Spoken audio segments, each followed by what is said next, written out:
Gymnastics, I was okay at it, but I just always struggle with like my form, keeping, pointed toes and all that crap. So, free running was just so much more like, I don't know. I just felt like this is what I was meant to do.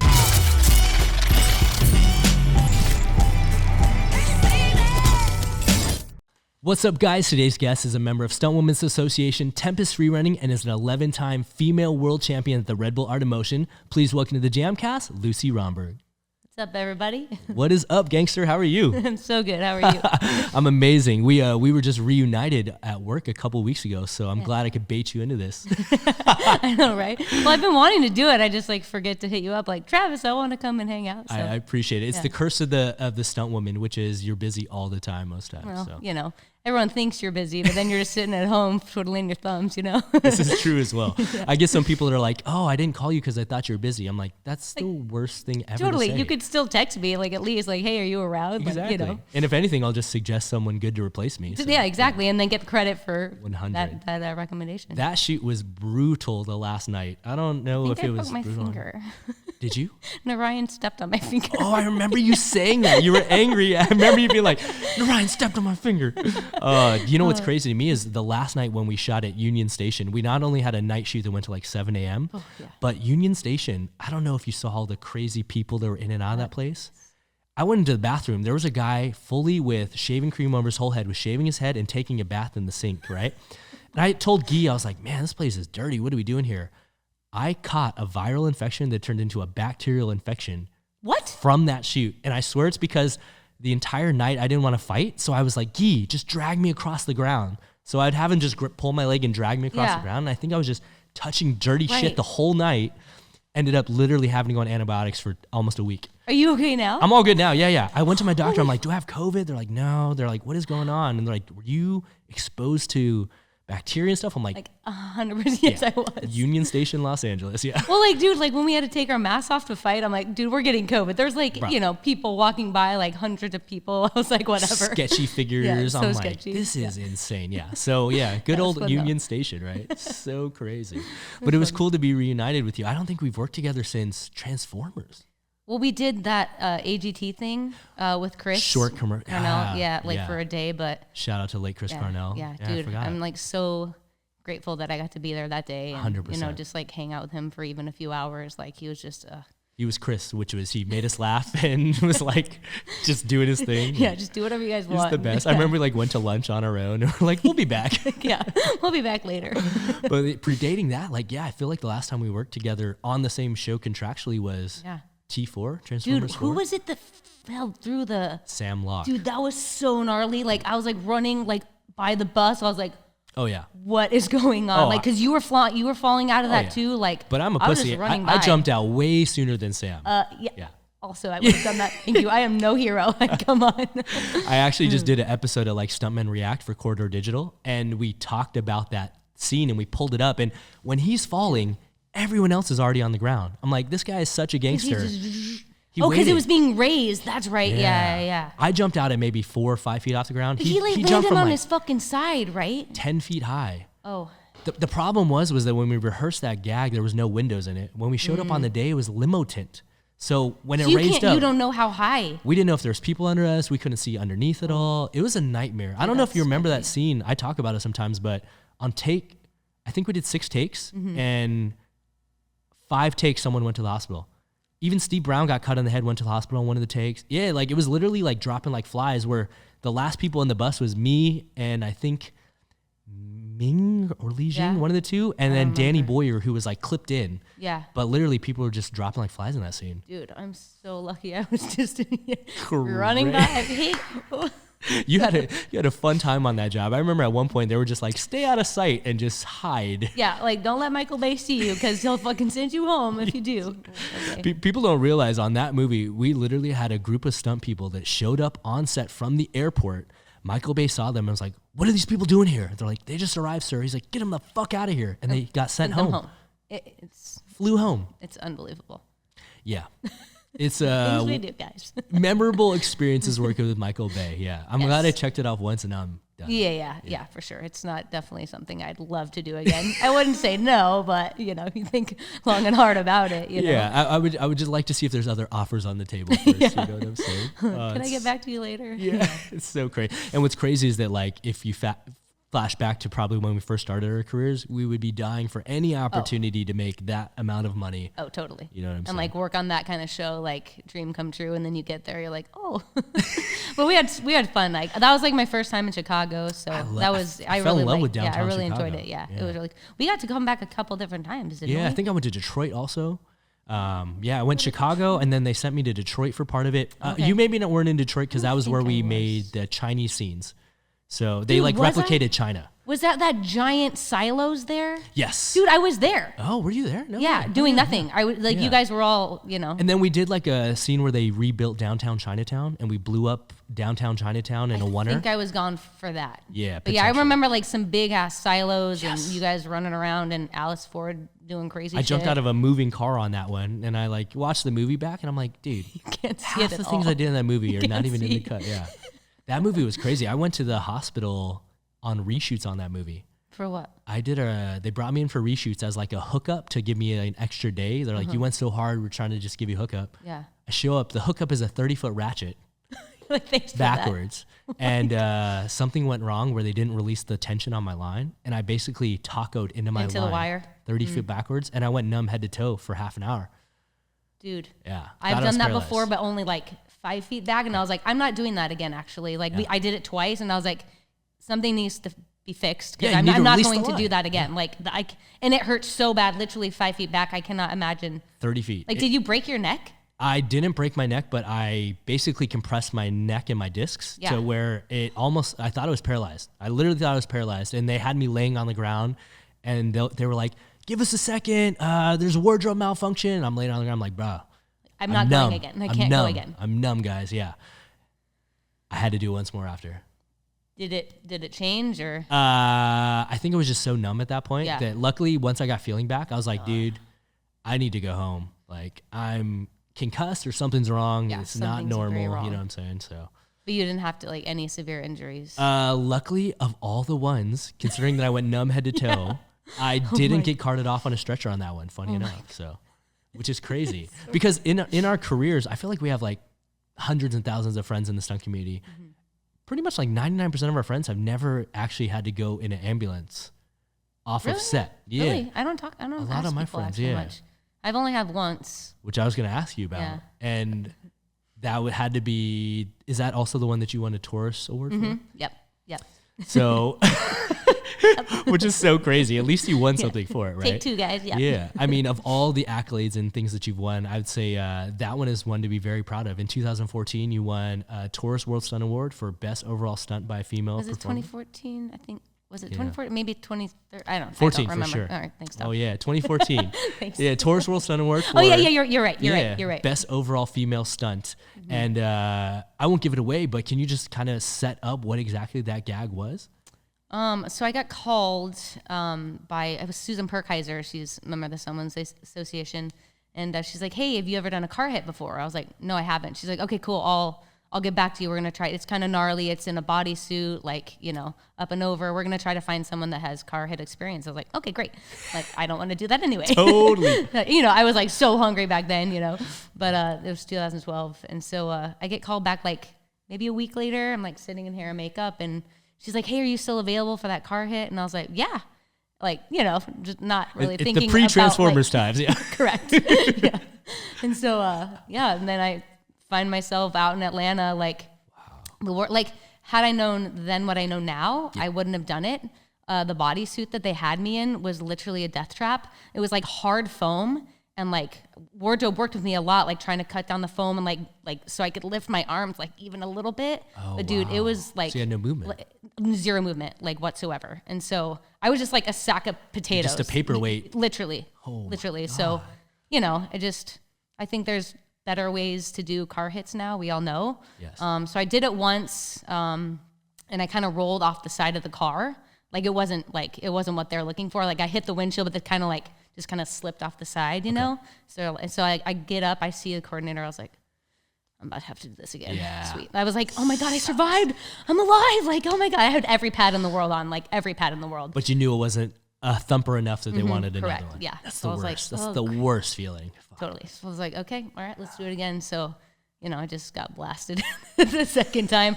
To be completely honest, like my air awareness is decent. It's not the worst in the world, but Travis, I had absolutely no clue where I was. Like the air, I was like, yeah, and then my face just.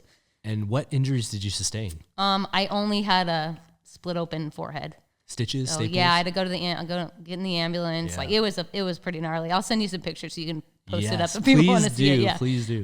So I can't remember. I think I'd which was really cool. The coordinator got me a plastic surgeon. Wow. So they did the little tiny stitches inside and then the overall one. So I think 14 stitches total maybe, which isn't nothing like you've gone through. I've had some bad stitches. Yeah. Yeah. That is crazy though. Yeah. And so, I mean, obviously the one I say plus of that was that the first time that you had the chance to double Melissa?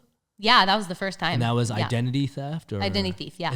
No way. So I guess the positive is that. Dude, yeah. It turned my career around. Just, it's so crazy how one job can change the whole course of your life really, so that, from there I went to Spy and from Spy I, got to have been with her since then, really. So that's incredible. It's been amazing. And, she just married me a few weeks ago, me and my wife. So that was pretty gnarly. Yeah. So that is such a small world. That is so crazy. Of all the movies that you've done, is that one stand out as the most memorable one, or is there one? Identity Thief? Yeah. I was only there for that one gag. Wow, really? Yeah, yeah. So Lori Seaman was doubling her before, doing everything else. And then after that, so then I don't know why. Well, JJ Perry called me for Spy. Okay. So I got to do that was probably one of my most memorable jobs for sure. Hanging from a helicopter and I learned so much from JJ and Walter and totally. So that was in my head that was kind of a life changing job for me. It was my first time out of the country on stunt work. I got to travel free running wise, but my first big job stunt wise. So it was, it was really, really cut. You know what's really crazy is I designed a fight that you did, I think, on one of our movies. Which one was it? I designed the fight and did the previs for Happy Time Murders. Oh, yeah. The outside plane fight. Yeah. Totally. So Ming stepped in because I can't remember where I was, but yes, I love her. So I shot the previs here at Jam. Okay. I was one of the guys in the thing, but I just looked too young to be one of the featured guys on the actual day. So it's so funny. When I saw the fight, I was like, oh, that's Lucy. That's my choreo. I did that. That was fun. Yeah, we had the steering wheel and everything. That was fun, dude. Yeah, so that's awesome. Funny, I didn't realize you did that. Yeah, that's cool. What a small world, right? Yeah, it's so crazy how you can work on the same project and not even know it, and inherently get the same residuals. It's crazy. Yeah. So. No, oh, you got residuals? I get. You know what's crazy? I didn't go on camera, and I get residuals from it. Isn't that weird? Like they say you don't, but then a lot of the time we do. I'm not saying anything. I think my craziest story in regards to that is the first. It's not called The First Purge because that was the title of a later one, but the first Purge movie ever that came out, The Purge. I had gotten cast with 3 other stunt guys, and originally, I guess it was going to be ethnic guys that went around and did it. And then, so I went in, had a fitting, was at the house where the Purge was shooting. They put us in clothes. We started to do a scene. They're like, guys, we're going to call you back. And I'm like, okay. So they sent us home for the day. And then they called me back that night. They're like, they changed their minds. They've switched all the guys to all white guys now. Because I guess it made it more fitting that it would be white guys going around causing all this trouble as opposed to ethnic guys. Enough, you know what I'm saying? Okay. And so all I did was a fitting and I get residuals off that. And that's the huge I haven't seen it, but the first one of all time, I got checks for it. I was like, that's nuts. It's crazy. I did a previs for Garrett Warren years and years and years ago. I can't even remember the show, but I was like, we did a LARPing previs. Okay. And I didn't get residuals on that. I know, it's crazy how you get in. I'm like, I just pray that they make mistakes sometimes. Exactly. It's so well, crazy. I don't think I don't think they're allowed to put NP on the G anymore, are they? I don't know if that rule or not. Yeah, okay. I don't know. I heard that they're not allowed to put NP on there, but I don't know. I mean, the thing about that's tough, that was always the argument, was that riggers on the stunt rigging team are never pictured. So it's how is that fair to them that they don't get residuals? Right. I think they worked that out, or is that individual... I don't know. Negotiation. I was on a show one time and the riggers, Warner Brothers was like, we're not giving you residuals. They're like, okay, we are leaving. We'll pack up all our stuff, ship it back across the country. And they're like, okay, hold on. And then they worked it out. So 100%. You know, you got to stand up for yourself. I worked on a movie that's coming out next year where I signed a non-residual contract.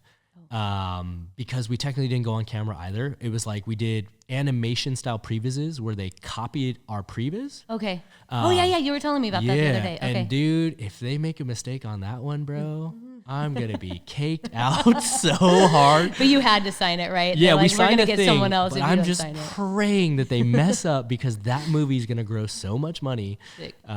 So yeah, we'll see. Fingers crossed. Yeah, if you guys ever see the JAMCast stop, it's because that movie gave me residuals. What was it? I said if I ever stop the JAMCast, it's because that movie paid me out. I don't have to do it I'm anymore. chilling in Italy. Yeah, I'm in Europe somewhere, balling. Oh, it's so crazy. So, obviously, where everything that you've gone as far as your career with stunts and that being, your most memorable winning a Taurus Award, how did you first get into the stunt world? Did it come off the back end of being a parkour and freerunning athlete, or did you do stunts predating all that stuff? I did stunts predating that. I was a national champion gymnast in college. I was an all-league soccer player in college. One of my life goals was to do 2 sports in college. So that was, once I accomplished that, I was like, my life is good. I'm happy. And that was at Texas? Texas, yeah. And then Natasha Hopkins, we did gymnastics together in college. She's a couple of years older than me. She was out in LA getting into stunts and acting, and she just came back to visit one of our home meets my senior year. She's like, what are you doing after you graduate? I was like, I have no idea, no idea at all. Way. And so she's like, well, why don't you come try stunts? So I was like, oh, that sounds cool. So I packed up my car, my little Toyota Corolla, and barely made it across the country to LA. And I got a job at Chili's, waiting tables, and then, just started trying to figure out, meeting people. I met Spiro Rosados, and then he, introduced me to Bob Gierke's, and I did all that stuff. And then, just and what, slowly but surely. Do you remember what year that was that you came 2005. I moved out January 1st, 2005. No way. Yeah, so then, so then what happened? Yeah, I was just training stunt work, trying to learn how to fight, do all that stuff. And then in 2008, I met Paul Darnell, Rich King, Gabe, and Victor. The original founders of Tempest Freerunning. Correct, yes. So Paul Darnell was doing Rich and Paul were doing this crazy chase scene on the rooftops for the Changeling. Oh, and okay. they were jumping, I was like, this is nuts. I want to learn how to do that. That looks super fun. And then literally right after that, Victor got cast in Paul Blart Mall Cop. Yes. And so did Tasha. So Tasha was training with Victor, and she's like, hey, can my friend Lucy come and train? So it was a perfect storm of meeting all of those guys at the right time. So I just started training with Victor and Tasha, and I was like, this is what I was meant to do. Gymnastics, I was okay at it, but I just always struggle with my form, keeping, pointed toes and all that crap. So, freerunning was just so much more I don't know. I just felt like this is what I was meant to do. So I was old when I started. I was 27 when I started, but I was like, whatever, this is awesome. It's crazy now when you look at kids that are competing at world championships. They're 15, 16 years old, It's Travis, the first time I saw Victor Lopez do a palm flip, I almost shit my pants. I was like, that was insane. 5-year-olds do 5-year-olds do palm flips now. It's so it's crazy. the it's cool because we got to be in it relatively early, so to see the progression is just really, it's really cool. It's so did you have an event that you specialized in gymnastics, or were you kind of all around? No, I was all around. Wow. Yeah, Okay. so I had to do it all, but I don't know, bars was probably my hardest event, most difficulty. Okay. I think I liked floor probably the most. Okay. But I don't know. What was your highest level skill on floor? Obviously double backs or double A. Double A. Wow. Yeah. I only competed double A the last couple meets in my senior year, but I usually do double pike and then end with a double back. Wow. But crazy. I wasn't good at front tumbling, so I do round off whip half front full, but I hate front tumbling. yeah, I was not don't good at it. understand My how shoulders do people not. do I don't know. It scares me too. Even my knees, the rebounding. I'm like, I don't like yeah. this. Yeah, this Yeah. is ugly. So Yeah, never loved it, but that's crazy. So obviously off the back end of that, you kind of threw yourself right into the fire as far as parkour and free running. I think your first video came out only within 6 to 8 months of you starting training in general. I think I put it out at the end of 2008. I think 2008. I started training with them in March or so of 2008. I remember, because I went to, like, right after I started training with Tempest, I went to Brazil for a family vacation. Okay. And I was just, like, trying to jump off everything. And my family was, like, so annoyed with me. Like, let's go, you know. So that's a very vivid memory. It was definitely 2008, because that was when I had graduated college and moved back to LA. Okay. And that was, like, all the pivotal time. And that was when I moved back to LA and I started training with Dave Elson, Ryan Houchin. The guys who eventually became the next gen of Tempest at that time, you know. So, it was such a pivotal time in the scene. People don't realize, like, so lucky to have been here during all that. We're so lucky. So lucky. And to, like, even find it and just, you know, be a part of that community. Like, and it was like the whole freerunning community was always so inclusive with me. Like 99.9% of the time I was the only girl. I was just going to ask. Let's say 100% of the time I was the only girl for a long time. For a long time. But like everyone was just so supportive, and like, you know, I don't know, I just feel really grateful to the whole community. Like I still have lifelong friends that I keep in touch with, you know. And I was going to ask you in regards to that, like how were you able to train alongside not only people of a different gender, but, you know, let's just state the obvious, you're significantly shorter than the average male parkour and freerunning athlete. Like, what was that like at such an early part in the sport? You know what I'm saying? You didn't have anyone to watch as a frame of reference. You know? Yeah. I don't think I cared. I was just like, I just want to get as good at this as I can, like within my own abilities. And, you know, like there's so many different facets to the sport. Like, you know, if you're really good at precisions, and you might not be very good at vaulting. Like, so there's so many different things to learn. And I was just so hungry to learn and just like become the best athlete that I could. Like, I didn't really care. Like, you know, obviously I can't jump half the distance that you can, but like, it didn't matter. I was like, I'll find my own challenges, my own way. Like, and when I first started too, like, Victor Lopez was always like, go big, go big. Like, there was no flow involved whatsoever. So it was just like banger, banger, banger. You know what I mean? So I was like, I can do bangers, like, you know? Yes. So it's what was that transition like, though, going from someone that obviously competed in traditional gymnastics, where it's a 1,000% indoor gym sport, to now going to the concrete, where there's real life consequences, and obviously you just don't get that added bounce, you know? Totally. Yeah. It was a rude awakening, because, you know, there was this girl named Kat, I think she was out of Mexico, and she did parkour, and I was like, that looks easy, I could do that. You get out there and you're like, oh no, I don't even want to like do a shoulder roll on that concrete. Like, I remember one of my first training sessions outside, we went to UCLA, and they're like these little stairs, like maybe like 3 or 4 stairs, and I jumped the stair and I did a shoulder roll. And I was like, I'm so fucking good. I'm so hard. I'm so hard. I got this, you know? It's so true, though. Like, people don't realize that until you actually do it and put yourself in those scenarios. I'll never forget and I always tell people this story. I was like doing a lot of commercials back in the day. And I went to a commercial audition where all of my friends that were world-class trickers were there. Like, I'm talking trickers that smoke me. Like Anise. Yeah. Like Matt Emick was there, Sammy Vasquez. But they had a block that was like 2 to 3 feet high, and they wanted people to do stuff off it, and all of them were like, I can't do that. Oh, crap. And I was like, oh my God, like, I need this extra height. This is going to allow me to do things. I'm like, I could fall into it. And I remember that day, literally I'll never forget, I went to open gym that night, and all of them were on a 2-foot block, and they were just trying all their tricks off of blocks. And I'm like, wow, you could be a world-class tricker, but if you're not used to being off 2 feet high, it changes the game for sure. Yeah, it's crazy. Yeah, I remember people like, how do you cork off of something? I'm like, how do you cork not off of something? Right. I'm like, I think I landed like less than 5 corks flat ground ever. But with height, I'm like, I don't even have to try. Done. So funny.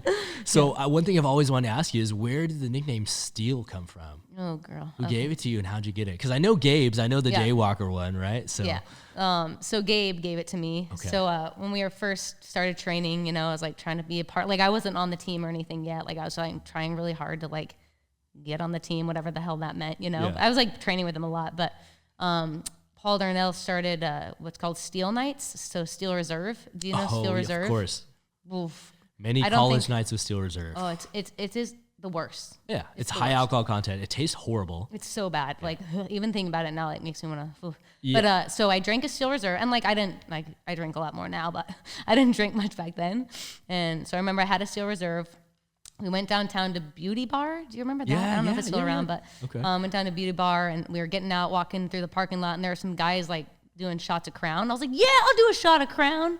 Oh, so I was literally like that girl in the bar that was just like so drunk I couldn't even like stand up. Like, Tasha's like in the bathroom with me. I'm like throwing up in the bar bathroom. I like go outside. Victor's like holding my hair in this alleyway. I was like so ridiculous. So I passed out and woke up at Shag Palace, and Gabe's like, Steel. That's like, the name. Great. Oh so, my God. Yeah, so my number was always 211 because I like Steel Reserve 211 or something like that. Oh my God, I've always wanted to know the reason behind that. So it's like the opposite of tough, you know? It's like perfect. Yeah, and it's also like an inebriated state, which is like you do not want to be drunk when you're free running. So. I did it once, never again. Like I did like a speed vault and I ate shit. I was like, nope. Yeah, no, thank you. I've only seen Anise fall on a few tricks in my life, and it's only when he's drunk. You know what I'm saying? It's like I've seen him fall on a Webster once. I'm like, what happened? I'm like, oh, he's drunk. Gotta get drunk. 100. That is so crazy. And so obviously you threw yourself into it, and being one of the few females at the time, I remember your video just getting a lot of attention because you were hitting a lot of the spots that were famous in LA that the guys had hit. At what point did you make the decision to enter competitions and put yourself out there on the forefront of, you know, I guess being viewed by everyone? Because at the time there was no females competing. Right. Like, yeah. And like Art of Motion had only happened like a few times. They don't. I don't even think they were awarding Best Female yet. No. You were just in the mix with the men. Well, how did it happen? So 2007 was the first one in Vienna. Austria. Yeah, there was like mats everywhere. Yes. Ryan Doyle did a triple cork, broke his leg, got first place. Then best trick also. Yeah. And then Victor was like Victor should have won. And then Ryan gets sponsored by Red Bull. Victor's like, God damn it. Changed his whole life. Yeah. Yeah, totally. Literally. And then I think it was 2009 was my first one. Victor just called up Nico. He was like, hey, Nico, can Luci compete? He's like, sure. Wow. Like it was, you know, obviously we all know it was such a different time back then. Yeah, you know, just you were lucky to get in there. So yeah, they just let me compete. I was like doing handstands on things and like it was great. I wish I could find that video so Holy bad. Crap. Were you there when McLovin did the backflip? I was on top of the. I was going to ask. I was going to ask because Dave was there also. I think. Me and David. It was me, David, Marcus, and Philip were all up on top, and he falls. I was the only freak that looked over the edge. No way. David's like, why'd you look over the edge? I was like, I don't know. I just like we screamed. Like it was literally like you felt like your heart fell out of your body. Like it was probably the scariest moment of my life. Like, and so I just looked down and I just started screaming, you know, and David's like, what are you doing? You know, and he looked over then and like McLevin was side flipping this enormous gap. Like, oh my God. It was horrible. Like, that video should have millions of views. And for those that don't know, look up Freerunner Sickest Bail. That's literally the title of it. Freerunner Sickest Bail. And our friend Ryan Houchin basically tries to wall flip between a gap 40 feet high. And he just came up short and ends up he just got sliding. scared. You know when you get scared, you hold back, and he just 100%. Held back. And so he gainered and then like spider monkeyed down. Just so happened there was lighting that was there. The light cord caught his leg and just slowed him down. You can even see the light go out. Once he pulls it. Yeah, I've watched the video so many times that when you see him finally hold on, the light's up at the top left, it goes black. And I'm like, oh my God, he just unplugged the light. And I'm going to watch it again. You got to rewatch it. I've studied the video so many times in detail. I'm like, oh my God, if he didn't have, I don't know what saved him. I heard there was no pads underneath. It would have been a 40-foot drop to concrete. Well, so how they had it, I think, if I remember properly, they had the steel deck up. Like, so if he would have fallen, just landed on the steel deck, that was probably like 20 feet-ish. Still messed up. You're fucked. Yeah. And then all the way down, like a little bit behind the steel deck was just a drop. Yeah. All the way, like 40 feet. Death drop. Yeah, my man walked away unscathed. It's really funny too because like in that run, like you said, he immediately side flips a gap. I feel like 20 seconds later, he like goes up to this edge and then you see it hit him and he's like, oh. I almost died. And he like takes a huge step back and he does like one or two tricks. And he's like, I'm out. Yeah, for sure. That changed him, I feel like, a little bit, you know? He kind of withdrew from the scene at that point. And I've been trying to get him on here. I'm going to talk about that with him at length. So I got to ask him about it. Yeah. But insane. Oh, such a nice kid. I love that guy. Oh, he's the man. He's doing so well right now. It's amazing. Yeah. He taught me how to wall flip. And he had some of the most beautiful wall flips. He had the best wall flips. Like his wall flip and his wall full were some of the best back in the days. Yeah. So crazy. And so obviously like entering these competitions, being the only female, did you go in with the intention of trying to win or did you go in with the intention of just trying to prove something to yourself? Absolutely prove something to myself. I mean, the first the first competition, my goal was to not die or break myself off. Like literally, I was like after my run, I was like, oh my God, I'm still in one piece. Like, how did that happen?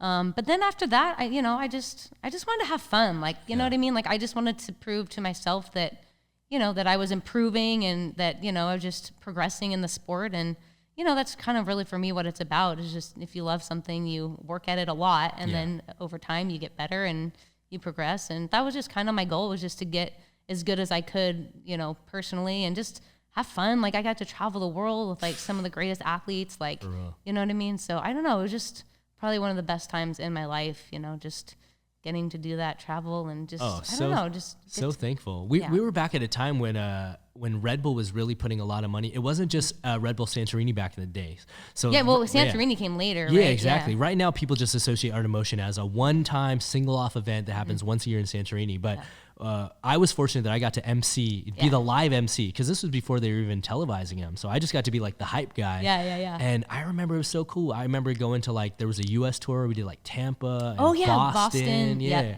And then eventually there was ones all over the world, like Japan, right? Vienna. In 2011, I went to 5 or 6. Like I went to Brazil. Country. Yes, Brazil. I went to Japan. Okay. Did we go to London? I think, London was my favorite. That was dope. Yeah. You were MC there too. Theater. That was super fun. That one was like a crowd of almost 15,000 people live. That was incredible. We've never had a crowd that big ever. That was really cool. Insane. Yeah.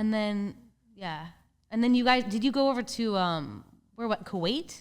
I didn't go to that one. Okay, I wasn't invited to that one, which is fine, but oh, good. It's all good. Yeah, it's fine. We got to go to the other ones. Yeah. Santorini is by far the most beautiful one, but yeah, for sure. Yeah, I'll never forget the National Theater in London. That was a crowd that was really dope, unmatched to this date. So yeah, that's cool. I think I made finals on that one. Yeah, and that's what I tell people all the time. And I every time I see you, I still blow smoke up your ass, and I'm always like, "Yo, Luce, I just have to tell you this, that I still feel like right now you would still go out there and win.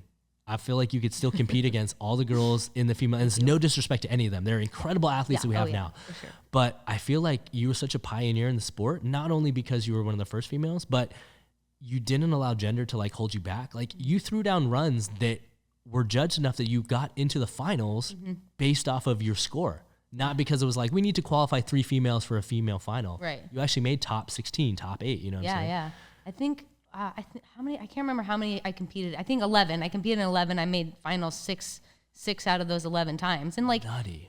Most of the time, up until I think Pamela Forster she competed in Vienna. Yes. I think she was the first girl to compete with me. And then after that was Sheva, and then Erica Madrid did a few times. But it's so cool to see that there's an all female division now. The girls are killing it. It's so inspiring to see. They just sponsored a female athlete. Oh, Noah? Yeah, Noah is a full Red Bull parkour athlete. Oh my God, that's amazing. And it means so great. much. I interviewed her on a JAMCast 2 years ago. Okay. She was too young to even enter the competition because they had a 16-year-old cap. And I remember talking to her, and I was like, yo, I see you got it. Once you get the chance on the platform, you'll do well. And fast forward to she won Best Female last year. And she made finals. And she sponsored. She's the second girl ever to make finals. She's amazing. So dope. Amazing. Just to see her coming from she started when she was little kid. I don't know, 11, 12, I don't know, but it's incredible to see her progression just in the sport. That's what's so cool about social media is you can actually see I don't know Noah specifically, but we talk a little bit. Yeah. But it's cool that you can follow them and just watch the progression and see how good they've become, Totally.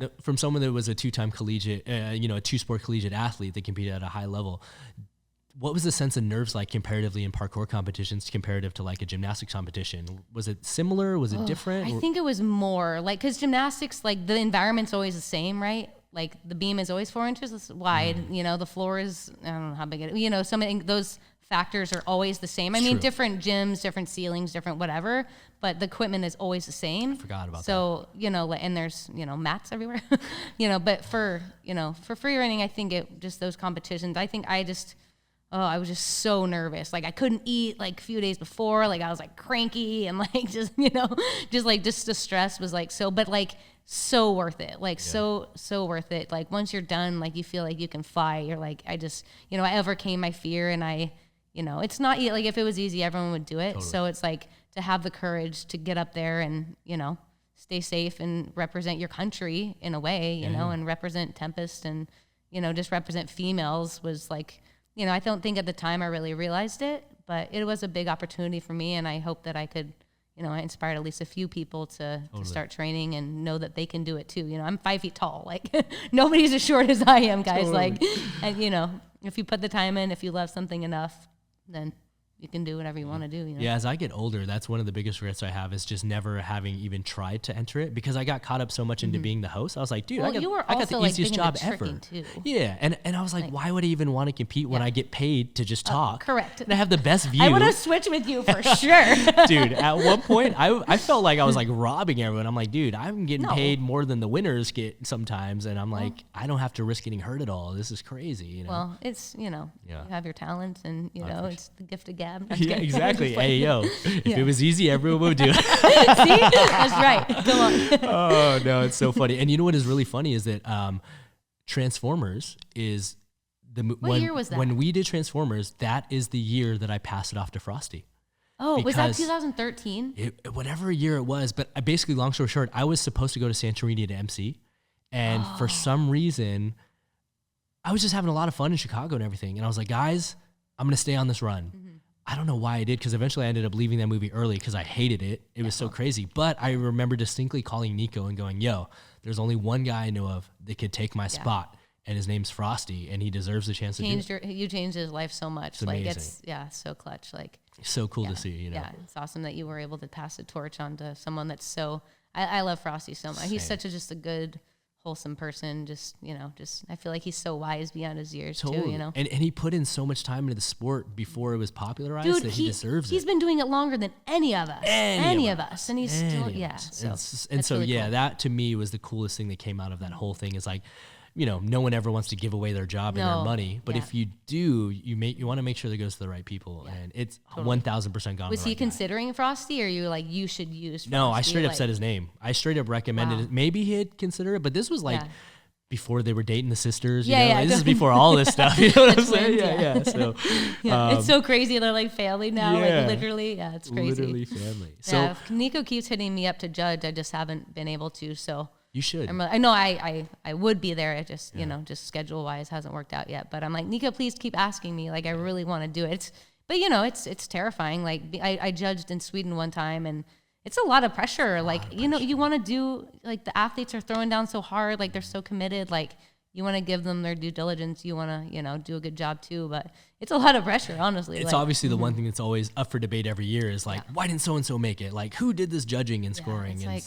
You do your best. Like, it's just, like I thought that this year at Art of Motion, I thought Hanaho got screwed. Me too. But she was first up, and I sent her a message. I was like, hey, dude, like, keep your head up. Like, you did a great job, just being first. It's always the worst. Screwed, that's happened in all competitions. But it makes sense. You have to start with a baseline, and then you kind of figure it out. But, just kind of the luck of the draw sometimes. Yeah, it sucks that you're not able to, like, go back and be like, she should get bumped up. I agree. I agree. It's a tough one. Yeah. Do you remember the point where you decided to formally retire from competition? Yeah, so I was, in 2016, I was supposed to go to Art of Motion, and I was on a job called Life of the Party. Nice. And I couldn't leave. Like, we were just really busy. I was doubling Melissa, so I couldn't leave. So I forego that, and then just kind of slowly after that, like, my knees weren't great, and I just kind of just stopped training. I don't know. I think I just got... Yeah, I think it was just basically the sport was telling me to retire. Like, I didn't want to, but, like, I feel very at peace with it now. I was never, like, angry or bitter. Like, I could have kept training if I wanted to, but I was like, at some point, I was 36 years old. It's like, what am I doing? Noah's 16 and just one, Correct, it's like, I have 20 years. I could have been her mom legitimately.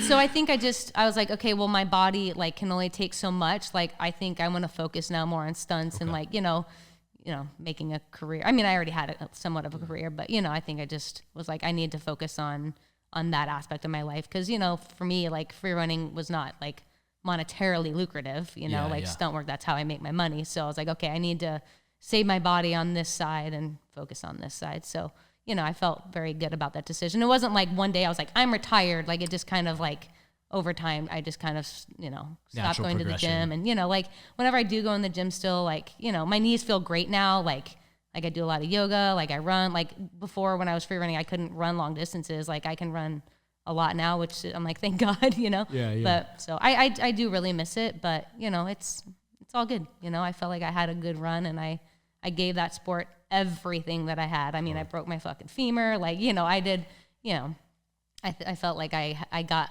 so much out of it that, you know, I was like at peace with everything. Looking back, is there one thing that you're the most proud of at a single event or a single championship? Or is there anything that when you reflect on that you're super proud of? I don't know. That's a good question. As much of a shitstorm as True Beauty was, I am very proud of that. Like, I did a bar combo that I was really like, I did a rail precision to flyaway recatch double back. Like, I was like super proud of that. Like, you know, cause you know, precisions are not my strong suit, you know, but I don't know. The Colin Gaynor was really special to me too. Like, you know, that's a great transition because I obviously was going to bring up 2016, I think is when True Beauty came out, I believe. Yeah, I think so. Mm-hmm. And so what was the reasoning behind, or what was the push behind putting out that video?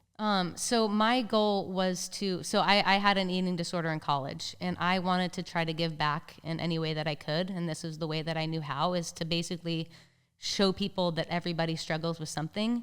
Like, even if on the outside, like social media, like, oh my God, they have the best lives. Like, you know, everybody struggles with something. And for me, my eating disorder was really, really hard for me, like for a long time, like longer than it should have been, you know? And so I just wanted to basically put out a video that just basically represented that and represented me overcoming that. And like basically finding free running was like the thing that I needed to like boost my confidence, to be like, no, you're good enough. You're okay. You know what I mean? So I just wanted to try to encourage people to find their free running, something that they can fall in love with and just help them with confidence and loving themselves. You know, like we're all hard on ourselves, right? Yeah. We're our own biggest critics. So I think that was just my goal, is to like help people in some way, and that's the only way I knew how. I mean, one of the things that stands out to me is not only did you execute a Colin Gaynor off a drop, and like you said, you did the bar combo with flyaway regrab to double flyaway, but the production value on it is insane. And you guys literally rented out Lacey Street Studios, which is iconic. You know, that's where we filmed pilot for MTV's Parkour Challenge. Oh yeah, that's right. Numerous parkour commercials I've done there, as everyone else has. How were you able to pull it off? Was it self-funded? Like, how it was all self-funded. Yeah, Victor, Chad, and I pretty much funded the whole thing. You know, so we just we wanted to make it beautiful. We wanted to make it like like a short film, if you will, and I don't know if it came across that way, but I am very proud of it. You know, things don't always go the way that you want them to, but at the end of the day, like, I'm just very proud that we were able to pull that off and put it out, and hopefully make some sort of difference in even one person's life. Yeah, 100. But yeah, we self-funded the whole thing, and Chad got the whole like motion camera for that one stitch shot that we did. Yes. Yeah, so that was that was so gnarly. We got up like 3 a.m., drove down to Lacey Studios, like set everything up, like, and because they gave us a good deal on it, but we just had to be out by like 9 a.m. or something. Oh, wow. It was something crazy that. So it was just like, go. It's like, okay, Colin Gaynor's last. I'm tired of shit, but let's go, No but, way. you just, when you're on, like, you're in the zone, like, like that flow state they talk about. So, Yeah. Just get her done. Here we are. That is so crazy. Now, of all the things that you've gone through, obviously, is there an injury that stood out as the worst? I think it's your leg. Like, yeah. So actually, it's shooting True Beauty. Right after that, like, we were going hard for like a few weeks. How long did we take to shoot True Beauty? Probably like a week straight. I was just going hard every single day. And then right after that, we wrapped. I went to Japan with Jason and Anan for Free My Way. Yes. And so we were up on the roof, up on the what's it called, Gunkanjima, that abandoned island. So I was going as hard as I could. Like, this is a big opportunity to, like, to show what I can do. And so I was just going as hard as I could, and ended up getting a stress fracture in my femur. But I didn't know what it was. I was like, oh, you're such a wuss. Like, just suck it up and, whatever. But I got home, and anyway, so that was not great. Yeah. But I just stayed off it for a while, and it was fine. But that was probably my biggest, free running injury, thankfully. Yeah. Crazy. And so do you stay up to date with the sport now? Like, do you still watch what's going on? I try. I'm really lazy with social media now. I think I was just like so immersed in it for, all those Tempest years that, to me, it just, I don't know. I just get lazy with it. So I try to watch. Like, I do follow a lot of athletes. I need to start following newer athletes too. But, I feel like I follow quite a bit of girls, and, totally. But I'm not great, to be honest, at keeping up with everything. I should be better. It's all good. Yeah. I mean, to be honest with you, we're just inundated with content now. Like back in the days when a sampler would come out, it was special because there was no Instagram where we're getting clips every day. It was like, oh, someone put 3 months into this project. Exactly. Let's sit down and watch it. Yeah, for sure. And 100%. I wanted to too. Yeah. I think, it's just so inundated now. But like, back in the day when they're like, okay, let's go train, we'll film it. And I'm like, why do we have to film it? I know. Like, nobody cares what we're doing training. Like, that's so stupid. But now I'm like, oh, well, shit, I wish I would have filmed it. I know. That's the one thing I'm jealous of with the new generation is like, especially with these goddamn iPhones that are like cinematic cameras now. It's like kids literally can document every day of their life. And looking back, I'm like, I have not enough footage at all. I have nothing from back then. Like, I don't, other than the reels? first video. Yeah, totally. But it's all good, I don't know. 100%. If we didn't get hit in the head so much, we could actually remember it, you know? Say, my Lord. And so obviously, like, free running isn't the only thing that defines you in your career and where you're at right now. You've become a very successful stunt woman. You're a member of Stuntwomen's Association. Obviously, you said you got into stunts before parkour, but, like, what has been the progression of your career? Like, did you get jobs primarily focused on flipping during those years, or has it been like falling on the ground? Like, how have you made a career for yourself? I think being a short female, like, there's certain obstacles to overcome. Like, it's, to be real, it's harder. Yeah. It's harder. Like, no, I can't play the security guard that gets beat up by the hero. I can't play the cop. Like, there's so many roles that I'm taken out of. Totally. So I think I didn't do that many flipping jobs, to be honest. Wow. But I think just being one of the top free runners in the world, I kind of set myself apart in a way, so that I could hopefully be more recognized by different stunt coordinators and things like that. So I think free running, it definitely helped me, just be a little bit more recognized, and people kind of knew who I was rather than this random short little girl from Colorado, yes. So I think that definitely helped my career a lot, but I didn't get to do that many, free running, like, flippy jobs, to be honest. Like, I don't do any now. Like, like AGT was the last one I did. And I was like, I'm good. I was thinking the same thing. I get called for them sometimes now, and I'm like, what is it? And they're like, it's a parkour job. I'm like, nah, I'm good. Yeah. I honestly just prefer Sydney now. Yeah. I mean, she's fantastic, so she does a great job, and she's in it, so hard. So.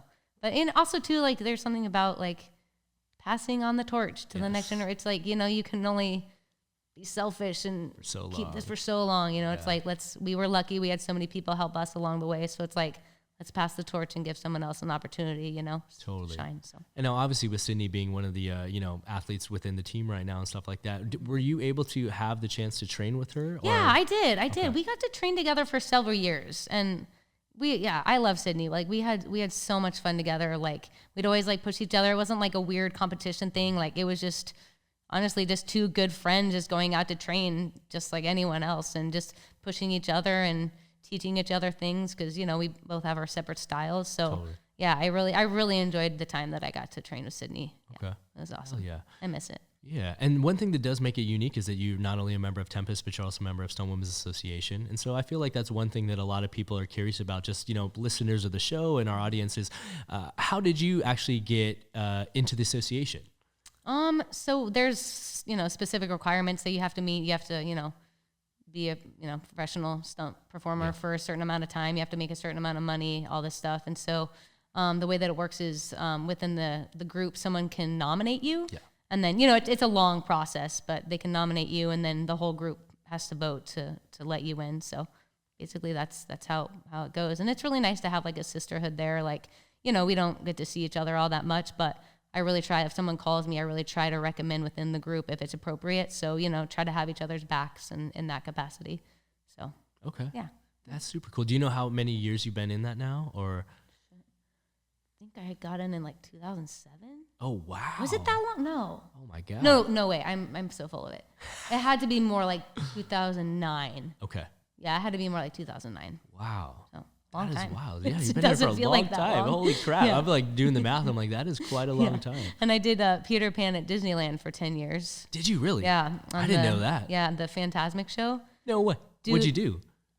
Dude, it was gnarly. You start 80 feet up on the crow's nest. Yeah. Like no wires, like just all hand-free, like ropes. You like slide down, you fight Captain Hook, you grab a rope, swing across. It's like 30 feet in the air. You swing across to another platform. You slide down, you hit a mini tram, do a flip, you fly. And like, it was like, you had to do, in 3 minutes, you had to like a lap and a half around the boat. Like at the end, you're just like, no dying. way. That's it was gnarly. Like it was super gnarly. And I'm like not the greatest with heights. I mean, I'm fine with heights, but it's not like my favorite thing in the world, you know. But and comparative to what we make on movies, what was the pay? Oh, well, it was certainly more than I was making at Chili's at the time. So yeah, hey. it was, I think we got like $125 a night. Oh my god, maybe a little bit more for multiple shows or one show. 2 shows. Wow. But like it's so far, you have to, leave to Disneyland. You have to leave at like 4:35 p.m., get there, call time 7 o'clock, and you're not home till after midnight. Wow. You know what I mean? For $150. That's so crazy to think about. I would never do that now. I was gonna ask. Yeah, it's so crazy. I would. It just, there were such great people. Like Colin Fallowheimer was there, Brian Collins, like Nancy Thurston. Like no way, they were all in the show. Like Zach Henry. Like I met so many like amazing people on that show. Like we would just play cards, like before and after shows. Like it was a really great time. I'd say that's validating to just know that there's some other people that are successful stunt people that started in the same route. You know, I know a lot of other people did the Water World show at Universal, and then the Pirate show, the Pirate Dinner show. Oh yeah! Oh my God! Oh, you're auditioning for that one. A lot of guys got their start on that one too. It's just really cool to see though that everyone kind of starts from somewhere. You know what I'm saying? Yeah. Like, you got to work your way up. It's not just like Travis Wong, stunt coordinator. Like this is like 15 years in the making, for right? Reals, right? Yeah, doing people jobs don't see, that paid like, nothing. Yeah, all the hard work and dedication and patience and rejection and you know what I mean. All you see is this successful person, but it's like no, I went. You know, and we all go through some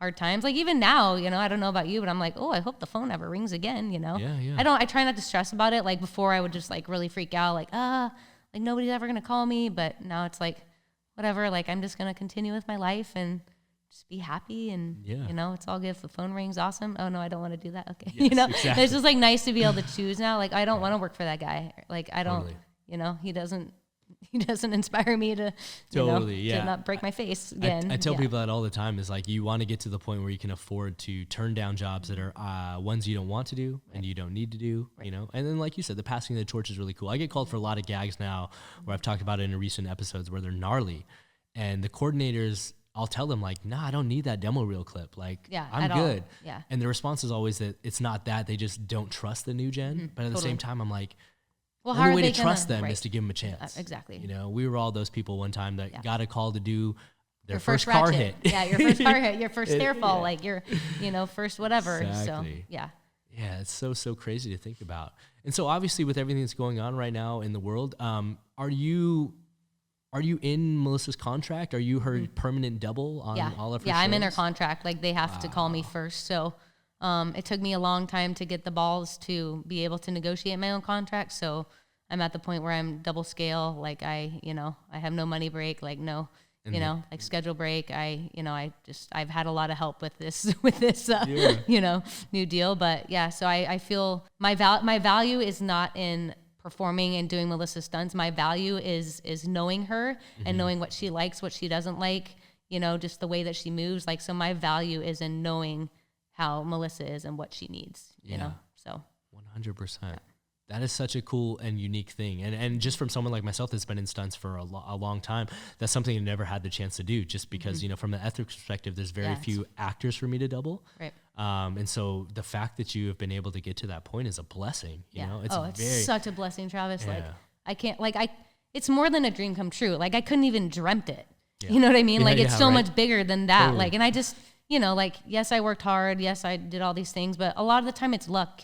You know what I mean? Like I feel just very lucky to have, gotten certain calls and lined certain things up. And, here I am. Like it's, and like Melissa, I owe her so much. Yes. Like she's done so much for me and my wife and everything. So it's it's awesome. And so obviously, like we said, like it's a little bit of luck being in the right place at the right time. But at the same time, you also have to be ready because if you get the calls and shit the bed, you're not going to get called back. Totally. And so just to put things in perspective for people, like how many days a week were you training back in the early days of getting into parkour and free running and getting into Stunt World? Oh, 7 days a week. I'm glad you said that. Oh, 7 days a week, like all day. That's all I did. Yes. Literally, like, oh shit, I got to go to work at Chili's now. Like, okay, I guess I'll stop training. Like, oh yeah, for sure. I'm so glad you said that. How about you? Same thing. Yeah. We were obsessive. I remember it was all about 2 days. Like we'd go morning sessions, train outside, go to GO back again at night. And then once I opened my own gym, it was like, oh dude, bro, we're in there. Oh. I remember there were times where we would be at Original White Lotus until 3 a.m. in the morning. We would literally train at open gym till like 10 or 11, go into the lounge, play like Mario Kart with all the homies, eating food. Yeah, exactly. Eating food, getting hungry, you know, and then go out and like session in our boxers at midnight. And I'm like, man, like we're very lucky that we had a space to do so. Totally. But at the same time, not everyone takes advantage of the opportunities that they have. And I'm so blessed that I was surrounded by a lot of people at the time that were so hungry. Yeah. Well, also that's you surround yourself by people that inspire you and that are better than you, right? Like if you train with crappy people, like even if you're the best of the crappy people, like you're still crap, right? So, you know, just training with just like-minded people and people that inspire you and like fucking push you. And so I feel just like you, very fortunate to have gotten to train with Tempest, and they just really helped me see my potential, I guess. You know? 100%. Yeah. And so I got to ask, we're both not getting younger at this point. Let's state the obvious. Yeah. How is the body holding up? Surprisingly well. Like I told you earlier, after I retired from free running, like my knees would hurt, like to walk up and down stairs. I was like, oh my God, what did I do to myself? My technique was horrible. Why did I do that? You know? But now, like after, like I do a lot of yoga, like I really try to take care of my body now, like a lot. Like I stretch every day. I roll out every day. And like, to be honest, like I can't believe how good my body feels. Like, like shockingly, like I don't flip around anymore. I think when I go to the gym and I flip around and like do a lot of jumping, then my knees will hurt the next day. Okay. But other than that, like, you know, I'm trying to like just stay in shape and be strong and just, you know, be ready for the next, you know, stunt job, whatever that means. So I don't know. How about you? I do not train as often as I used to. By any means, but I put in a lot more time on the maintenance side, which is something I regret not doing when I was younger. Right. So like now I'm at my physical therapist like 3 times a week. Good for you. And I don't have to be, but I'm just like, I need to just help the wheels not fall off. Yeah, I should go back. I was doing during COVID. I was Zooming with my PT twice a week, and it was fantastic. I should get back into that, honestly. Just going in, just like a little bit of maintenance goes such a long way. Like, you know, like I have a hot tub now, like I have a pool, like, well, an above ground pool, guys, let's not get crazy. It's like white trash above ground pool that I built during COVID. Amazing. Awesome, I love that you blasted yourself. Could have just let it slide. My cousin makes so much fun of me. She's like, what is this? Anyway, we built a nice deck around it. It's okay. Yeah. But you know what I mean? Like just little things like that. And like, just, I put the home gym in the garage. Like you do yoga now? Yeah, like I can just go in there and, you know, be in there for a couple hours, sweat it out. But I don't know. But, you know, you're not wrong. Like when you're younger, all the older people like, take care of your body. You're like, yeah. Like now I have to stretch. Yes. I have to warm up, and I hate warming up. Same. You know? I have to be like sweating almost to feel warm now. Totally. Whereas before I'd like do a flip or two and be like, I'm warm. Yeah, like, that was good. It's crazy.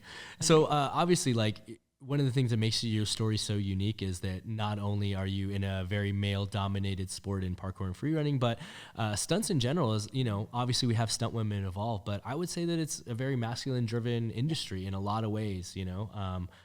What advice do you have for someone that wants to get into our industry or into our business and follow in your footsteps? I would just say just never give up, honestly, you know.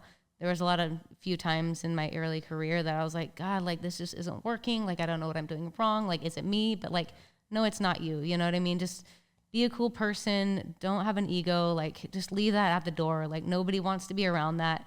You know, if you're good, you don't have to say it. The people around you will say that you're good.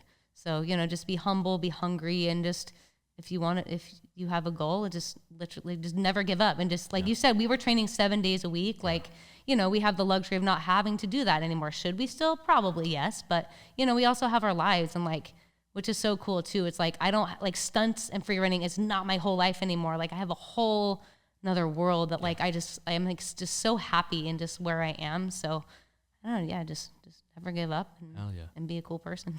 I think one of the other things that we share in common that was really cool, and I've never really got to talk to you about that, so I'm kind of interested in what you're gonna say here is I have a mom who is super active. She still trains all the time, and I remember always seeing videos of your dad in the gym, and you were helping him flip and train and do parkour and free running. And my mom tried to do it. It used to make me terrified. Yeah. And so like, So cute.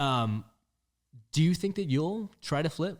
Or is there a marker in your head of when you're gonna stop flipping, or are you just gonna try to keep pushing the envelope? You know? Yeah, I think as long as my body is capable, like, I mean, we grew up flipping, like, you know what I mean? I was flipping since I was like a little kid, you know? So it's like just ingrained in you, you know? I feel like I would miss it if I stopped completely. So I don't have like when I'm 50, I gotta still, you know, be able to do it. Like, no, it's you know, I don't care that much, but you know, if something is fun to do, then I'm going to do it, you know, like I've gotten heavy into tennis and the racquetball, like these are like random weird shit, you know, like I just love to move. I just love to play, and, you know, I just want to continue to do that as long as possible. My dad, he's 74. He still plays tennis tournaments. He is going to Thailand in the new year to play a tennis tournament there. My mom still is a professional barrel racer.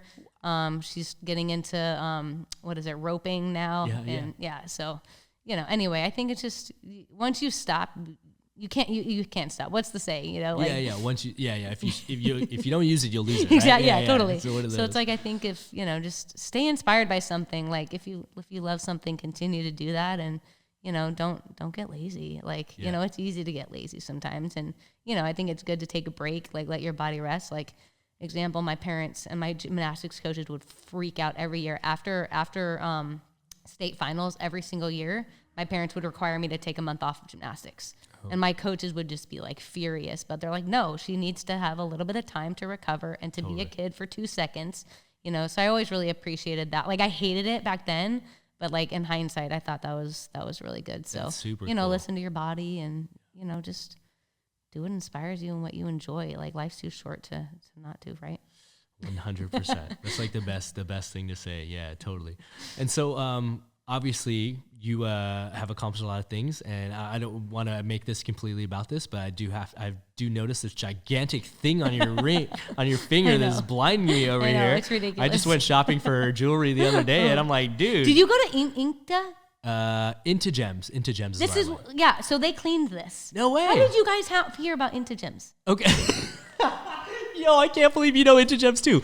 Like, I've spent so much fucking money there the last few weeks. So check this out. The owners, they're Peter. Asian. Yeah. So Peter. Yeah. Peter used to flip recreationally. Oh. So Peter can do round off, back handspring, handspring, handspring. He sent us a video. Peter discovered Bailey Payne and Jack Payne. Bailey's one of my best friends. I don't know them, but I know of them. Discovered them on social media, hit them up and contacted them. And Bailey and Jack are just such like, you know. Are they brothers? Yeah, they're brothers. They're such like social butterflies. And this was back when they first moved to LA and they had nothing going on, that they were just making connections with everyone. Right. So they went down there, befriended these guys, and were like, yo, like, we'll start tagging you and putting you in our videos and all this stuff. And so they basically started a relationship with Bailey and them. Wow. And so off the back end of that, Peter has even come to Jam. That's so... I'm like, what the hell? So we found them... So Marie Fink, her friend Avon, I think just happened to be down in the jewelry district. Wow. And just ran into Peter and was talking, and they ended up buying some stuff. David went, got hit Marie's ring. Marie went, got his ring, and they're like, hey, and then, you know, I have a friend that was looking for a ring, and they're like, go down and talk to Peter, blah, blah, blah. So then we went down there, and then we had some wedding gifts to get. So we went down again, like, dude, and because on Pasha's story the other day, I saw him at Into Gems. I was like, what is going on? I was there. It was me, Bailey, Pasha, and Z. We went there together. Like, what is happening right now?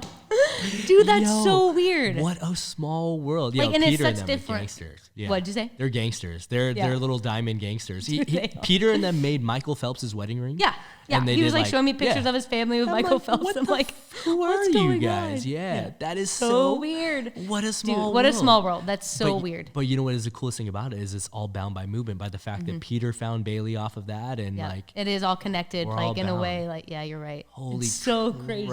What a small world. Oh my god, I can't wait to go back there and tell Dude, Pasha's watch was ridiculous. Oh yeah, I tried that. I went on too. Did he buy that? No. We were okay. I was like, God. He was there getting a ring for his wife. I was getting earrings, and Bailey was getting a necklace. Nice. But dude, those guys take care of us so well. They're so nice. Literally, when we're in there, they're like giving us. They not only like hooked us up, but they're like, you guys want some avocados? And they're like, you want this They candy? will not stop giving me candy. I'm Bro. like, Peter, no more candy. I'm trying to lose weight. Thank you very much. Thank you. We literally like bought our stuff and then left, and Bailey like went back to grab something, and we showed back up. They had a whole table full of sandwiches, and they'd gotten us all sandwiches. And they're like, oh, they left. So sweet.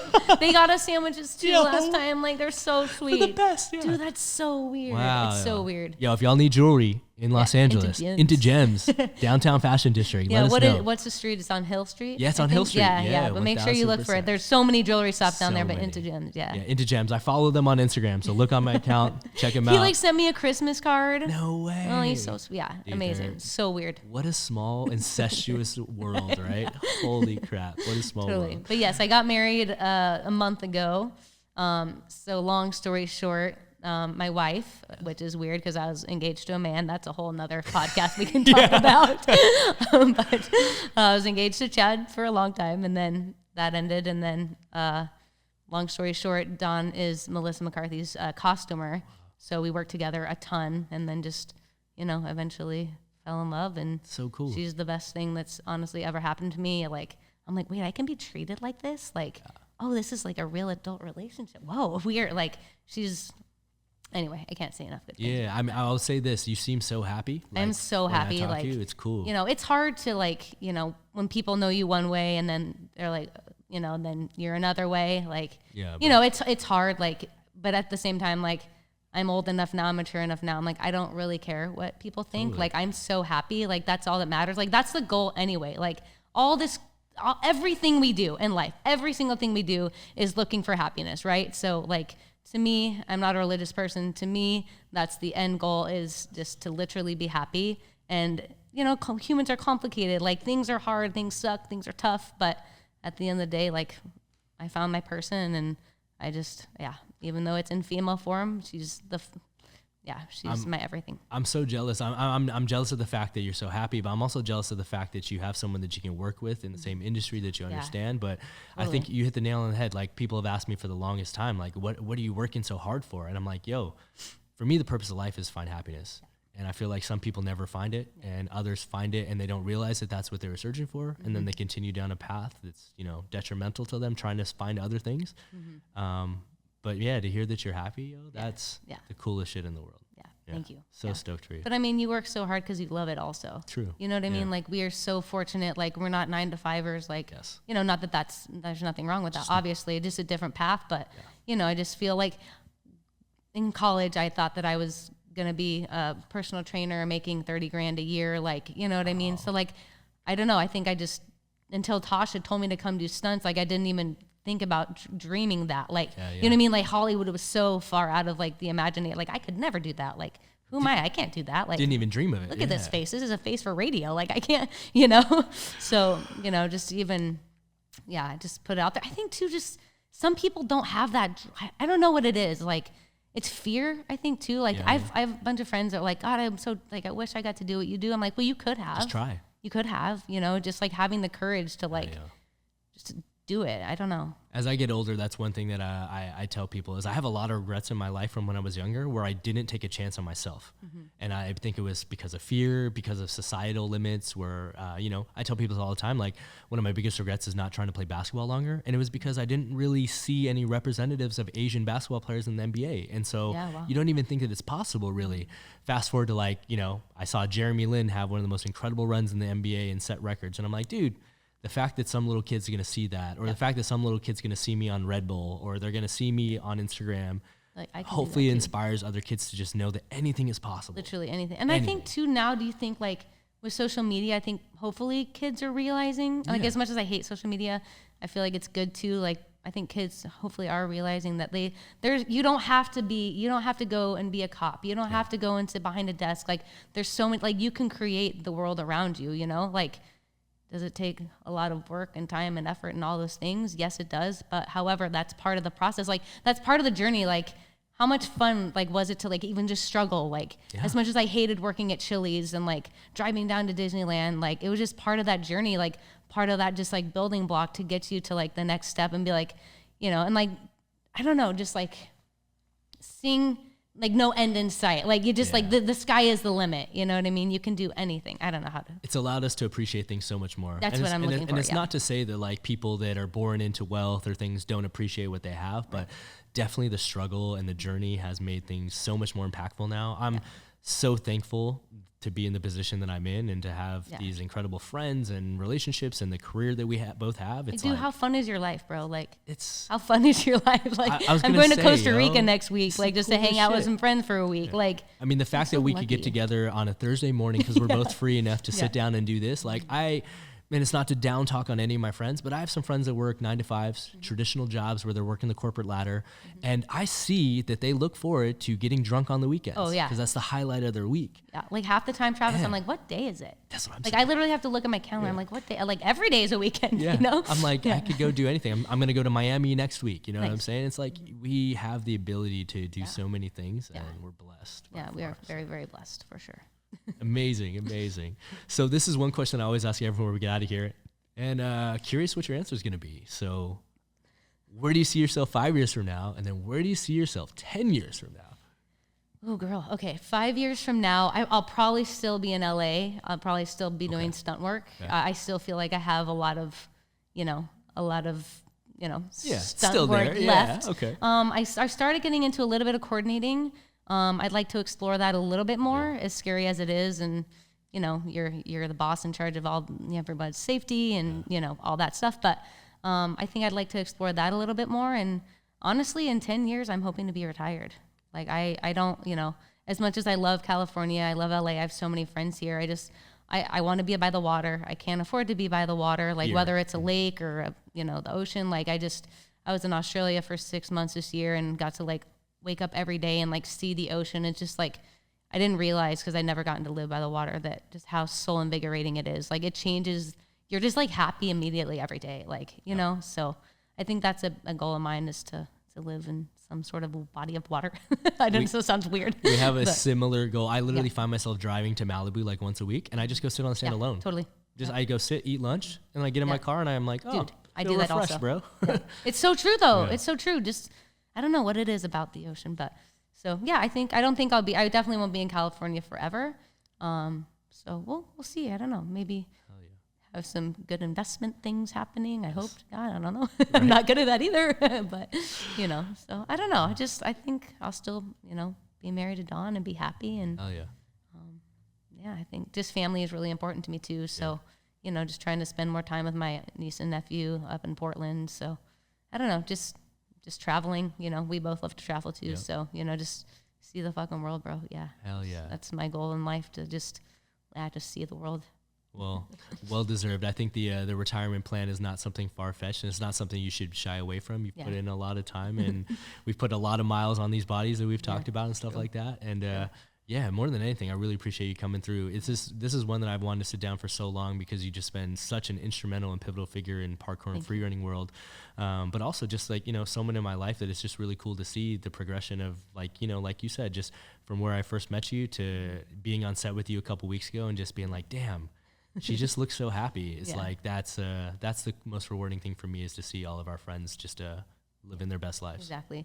And it's like weird. I don't know about when you first started, like there was like that twinge of jealousy a lot of the time. Like, oh, why did she get that job and not me? And like, it's just so freeing to not have to feel like it is pure happiness, like to see how successful you become, like pure happiness to see how well Sydney is doing. Like, like there's just zero, like, it's just like all like, so lame to say it, but like bliss, what I mean? Like it really is freeing to not feel any like anger or like just like totally. I'd say the PC way to say it is emotional maturity, and I'd say the best way to say it is we're just getting old. We're just getting old. True, but I will always be older than you, so there. I'll give you that one. Yeah. Thank you. So I really appreciate you coming through. Before we get out of here, can you just like look in this camera and let people know where they can follow you and stay up to date with your journey and what else you got going on? Yeah. I'm sorry I don't post a lot anymore, but you can follow my journey on Instagram at Luci Romberg. Do I have to spell it out? No, we'll put it on the screen. Okay. Great. Guys, with that said, please be sure to hit that like button, comment, subscribe for brand new episodes each and every week. Join us every Monday for Jam Breakdowns and every Friday for brand new JAMCast, interviewing influential members of the movement community like Luci Romberg herself. So that being said, guys, I got to give one more very special shout out. Thanks for coming through. I really appreciate it. Thanks, Travis. That was so much fun. Hell yes. And as always, guys, coming through, I'm your host, Travis Wong. Thanks for joining us here on another JAMCast. Until next time, we'll see you all soon. Peace. Peace.